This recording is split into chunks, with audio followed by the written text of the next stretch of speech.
Assalamualaikum and hi to our beloved lecturer, Dr. Arif.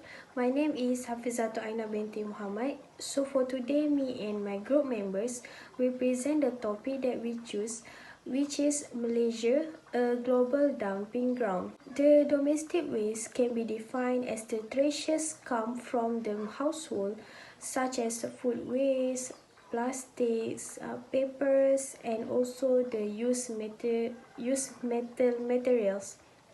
The Berita Harian News has reported that the domestic waste produced by people are 37,890 tons each day and at least 1.17 kilograms generated individually since 2018.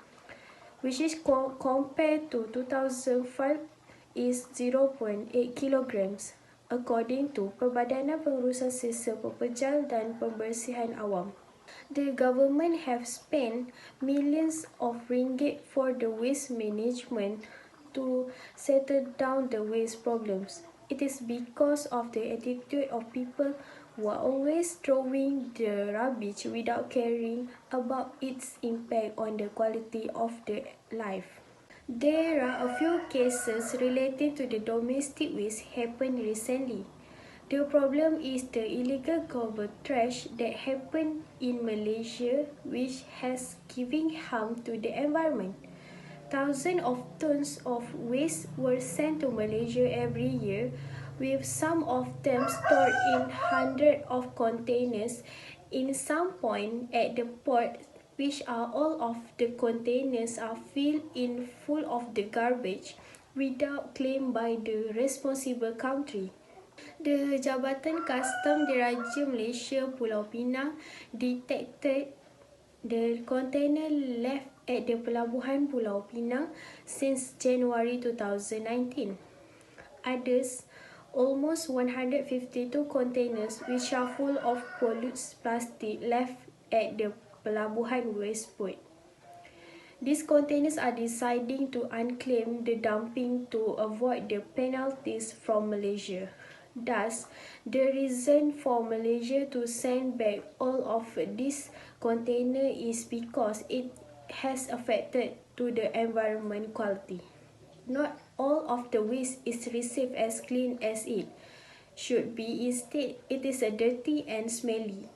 It can be seen as one of the burdens faced by the government. Meanwhile, our country also have to settle down the waste problems.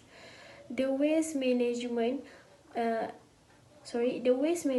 agencies need to manage the process according to their needs, which is process isolation, cleaning, burning, and disposal of non-recyclable things, which is the non-recyclable things will burn openly, but this can causing to the toxic smoke pollution that can cause to the health risk.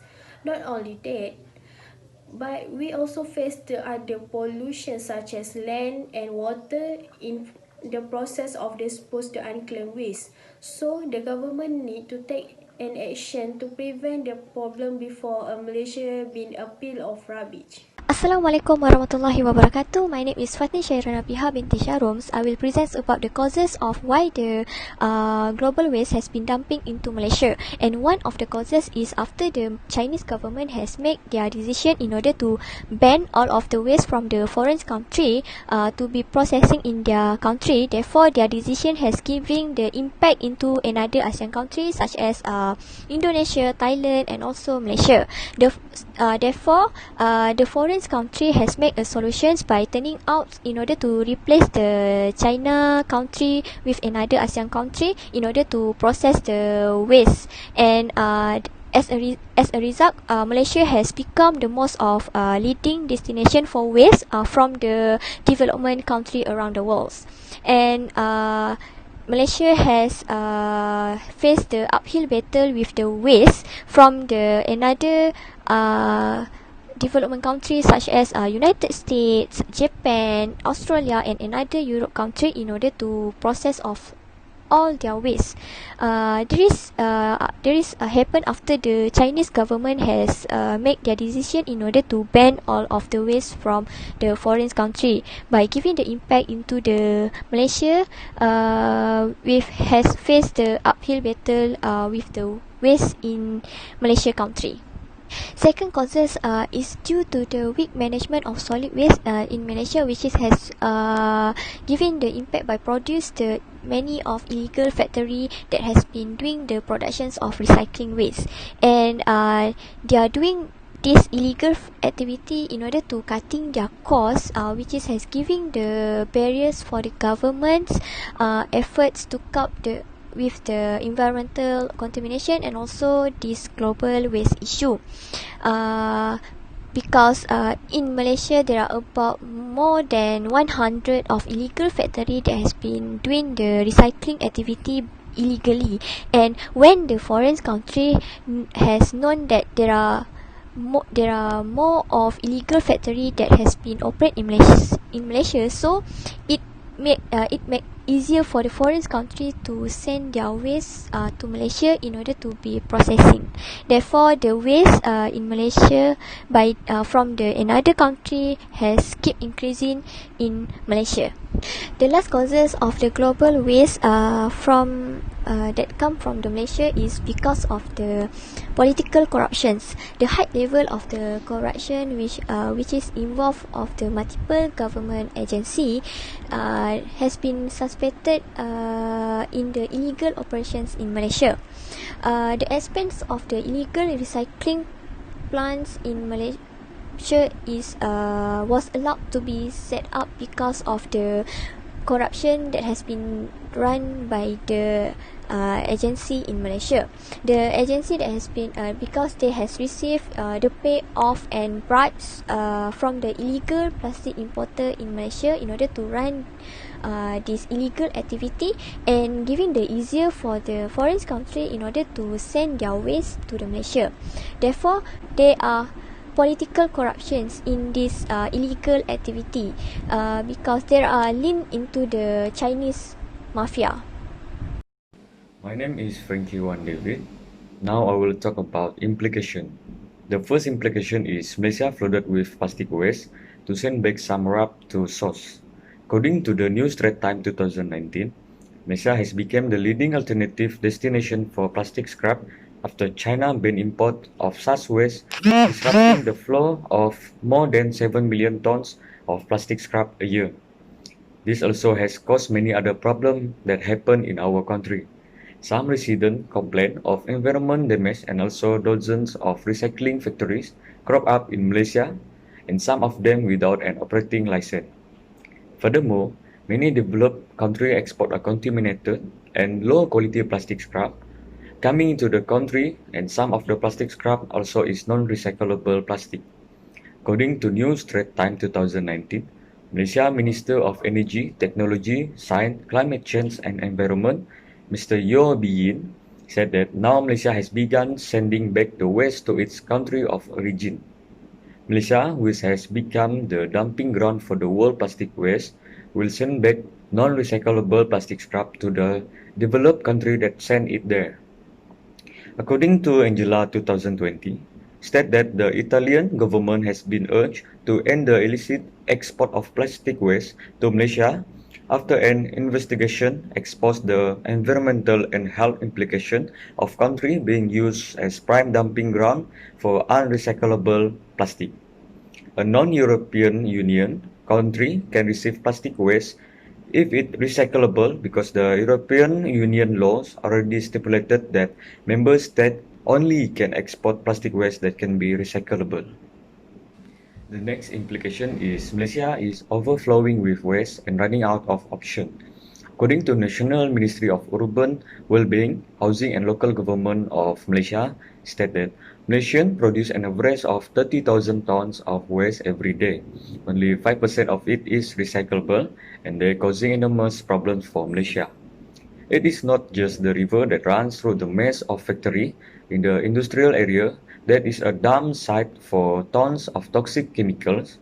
Pretty much all of Malaysia has become a dumping ground for all sorts of waste.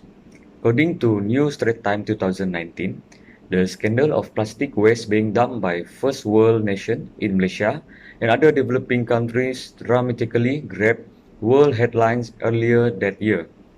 However, it overshadowed the fact that we Malaysians have been dumping our own waste into drains, river, empty plot of land, the sea, or even other people's backyard for decades. In Malaysia, many cases or reports of illegal dumping, whether of plastic, chemical or construction waste, e-waste or even plant or rubbish, and the Malaysians continue to dump indiscriminately. Furthermore, the problem occur such as health problem for community, tremendous land and air pollution for the environment, and bottlenecks to economic growth are a result of the country build-up of solid waste. Assalamualaikum and hello everyone. I am Afiq bin Cik Mohsin and I will be present on solution. The first solution that take action by Malaysian government is repatriation of the waste and garbage to the country of origin. This step is seen one of the good steps taken by the government in order to settle this issue. It is because we did not want to increase the waste in our country because our country itself had so much waste from domestic and industrial that have to be managed properly. According to Greenpeace Malaysia, most of the exported country of their waste to Malaysia are more than 20 countries, including the developed states such as America, United Kingdom and Australia. Since January till August 2018, there are about 88,000 tons of plastic waste that had been exported from UK to our country. Because of this, in first half of 2018, Malaysia had imported 150,000 tons of waste from USA. Not only that, 150 container which fill in with the 3737 tons metric waste had been returned to the country of origin without any charge of repatriation. This shows that the government are committed in dealing with these problems of the international waste entering Malaysia and also as a warning for this country not to make Malaysia as a destination for their waste disposal. Until January 2020, the most exported country from Malaysia is France with the 43 container, United Kingdom 42 container, and also United States of America 17 container. Second solution is through the Basel Convention. Basel Convention, or full name is the Basel Convention on the Control of Transboundary Movement of Hazardous Waste and their disposal, is the international treaty that was designed to reduce the movement of the hazardous waste between countries to another countries. Not only that, the main focus for this treaty is specifically to ensure that the prevent of the hazardous waste from the developed country to the less developed countries. In order to reduce the toxic and disposal waste, this convention was held for the sake of sustainable environment to the future generation. In this convention, they had proposed and agreed some of the obligation for the transboundary movement. Among the main principles of the Basel Convention are the hazardous waste must be disposed in the countries where the waste is produced. Not only that, the principle also tells that the movement of hazardous waste across the border only can be permitted as if they are managed as an environmentally sound manner. Next is the permission and notification must be asked and tell to the imported country and transit countries. So Malaysia also, along with other 187 countries, had signed this agreement and treaty in order to cope with this issue and problems that occurs in Malaysia. Assalamualaikum, my name is Hani Najwa binti Abdul Razak. So, as the conclusion, this dumping waste problem is not a problem that can be taken lightly because it can lead to various problems. It will not only have impact on the environment, but it can also cause pollution such as water pollution, smell pollution, and so on. Therefore, every party, especially the responsible department such as the Department of Environment, should ensure that the problem of this illegal dumping of garbage into this country can be curbed. Appropriate action should be taken to ensure that this problem can be resolved quickly. So that's all from us. Thank you.